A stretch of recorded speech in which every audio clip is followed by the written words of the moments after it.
8 মাসেরও বেশি সময় ঐকমত্য কমিশনের আলোচনার পর 17 অক্টোবর বিএনপি জামায়াত সহ জুলাই সনদে সই করে 25টি দল। অন্যদিকে সময় পেরিয়ে যাওয়ার পরও এই সনদে স্বাক্ষর করেনি এনসিপি। তারপরও প্রায় মসৃণই ছিল সামনে এগুনোর পথ। তবে বিপত্তির শুরু বাস্তবায়নের সুপারিশ সহ চূড়ান্ত জুলাই সনদ প্রধান উপদেষ্টার কাছে জমা দেওয়ার পর। গণভোট, আদেশ জারি, সাংবিধানিক পরিষদ গঠন এবং 270 দিনে সনদ গৃহীত না হলে স্বয়ংক্রিয়ভাবে তা সংবিধানের অন্তর্ভুক্তের বিধানে তৈরি হয়েছে বিভাজন। এই ঐক্যবদ্ধ কমিশন, এটা আমি বলবো জনগণের সঙ্গে এটা একটা প্রতারণা, রাজনৈতিক দলগুলোর সঙ্গে এটা প্রতারণা। আমরা এই সিদ্ধান্তকে ওয়েলকাম করেছি এবং ইতিবাচক হিসেবে দেখেছি। গণঅভ্যুত্থানের যে বহিঃপ্রকাশ, সেই বহিঃপ্রকাশ জায়গাটা তারা লিগ্যাল ফ্রেমওয়ার্কে নিয়ে পিপলস উইলকে সর্বোচ্চ জায়গা স্বীকৃতি দিয়েছেন। এটা জনতার ঐতিহাসিক বিজয়। এতে প্রশ্ন উঠেছে, রাজনৈতিক দলগুলোর এই অনৈক্যে কি শেষ পর্যন্ত বদলে যেতে পারে 26-এর নির্বাচনের গতিপথ? জামাতে ইসলামী এবং এনসিপির দাবিগুলো খুব দ্রুতই সরকার মেনে নেয়, যেই জন্য তারা উৎসাহিত হয়ে একের পর এক নানান ধরনের দাবি দেওয়া দিয়েই যাচ্ছে।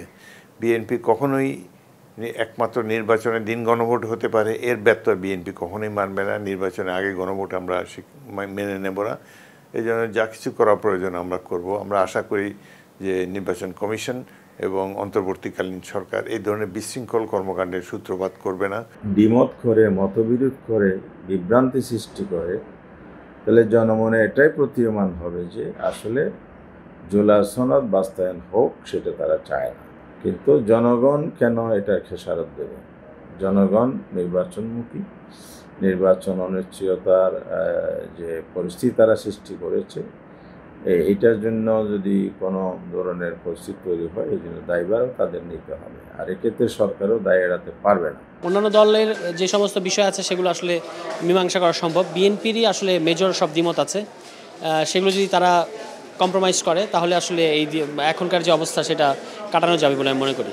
প্রধান দলগুলোকে নিয়ে ঐকমত্য কমিশনের দীর্ঘ সংলাপে সমঝোতার বার্তা এসেছিল। হঠাৎ করেই তা কেন মিলিয়ে গেল, সে প্রশ্নও ছিল নেতাদের কাছে। সংবিধান বিষয়ে তো কেবলমাত্র জনগণের নির্বাচিত পার্লামেন্টই ব্যাপারে সিদ্ধান্ত গ্রহণ করতে পারে। তার আগে কোনো নির্বাহী আদেশ দিয়ে বা সরকার প্রধান আদেশ দিয়ে এ ধরনের কাজ করতে গেলে এটা একেবারেই পরিস্থিতিকে রাতারাতি গুণগত জায়গায় এটাকে পরিবর্তন ঘটাবে, অনাকাঙ্ক্ষিত বিরোধ, বৈরিতা এবং এটা বিভেদের জায়গা তৈরি করবে। ফেব্রুয়ারি নির্বাচন যদি কোনো কারণে বিলম্বিত হয় অথবা যদি ভেস্তে যায়, তাহলে এই সরকারের পক্ষে টিকে থাকাটা বেশ কঠিন। যারা এই বিষয় নিয়ে জোরালো কথা বলছেন জাতীয় নির্বাচনের আগে জুলাই সনদের পক্ষে গণভোট, এইটা আসলে তাদের পলিটিক্যাল বার্গেনিং করার একটা ইস্যু। এ নিয়ে বিশ্লেষকেরা বলছেন, জাতীয় নির্বাচন থেকে যখন মাস তিনেক দূরে দেশ, তখন নতুন করে এই বিরোধ ভালো লক্ষণ নয়।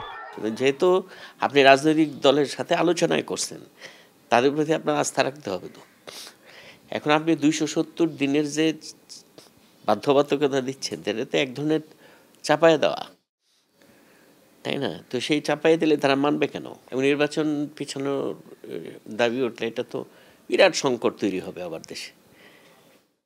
বিএনপি কেন মানবে? জামাত তো মানবে তার স্বার্থে। এনসিপি 2 মাস 3 মাস পিছালে কি এনসিপির কোনো লাভ হবে? তার চেয়ে বরং দেশটা সাফার করবে বেশি। দীর্ঘ সংলাপেও দলগুলোর মধ্যে ঐক্য না হওয়ায় আগামী নির্বাচন ফেব্রুয়ারিতেই হচ্ছে, নাকি জুলাই আন্দোলনের স্বপ্ন ঢাকা পড়বে কালো মেঘে, সে জিজ্ঞাসা সবার। Zakaria Ahmed, star news.